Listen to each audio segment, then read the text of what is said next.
This is Ronnie Ford with Morning Brew with the Word and with Prayer. And this morning I'm talking about everybody that's talking about heaven ain't going there. Jesus, when he comes again, there's going to be a separation between the people of God and people who are of the world. There's going to be a separation. And then there's going to be a separation between people who are true and people who are false. Everybody that's living, that's going to church, all of them are not righteous uh, in the church right now, and we can see that from people falling.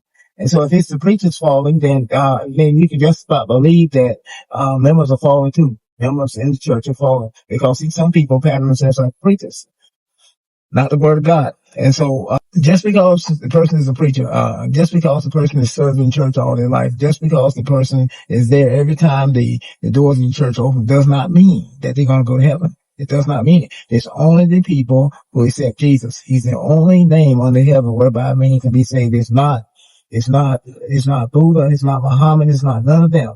Confucius, none of them. All they were great. Confucius was a great philosopher. Buddha probably was too, and skilled in the Eastern religions. But as far as dying for somebody, no. Jesus is the only person that died for you and me, and he's the only name given.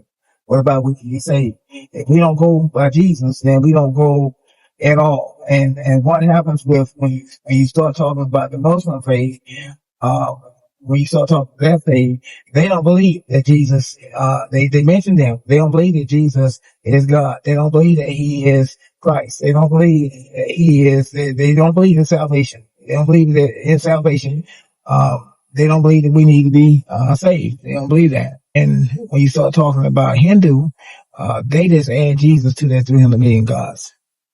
And so, yeah, they'll tell you that they accept Jesus, but then they still got their other gods that they are practicing with and that they are adhering to. And Jesus does not allow that.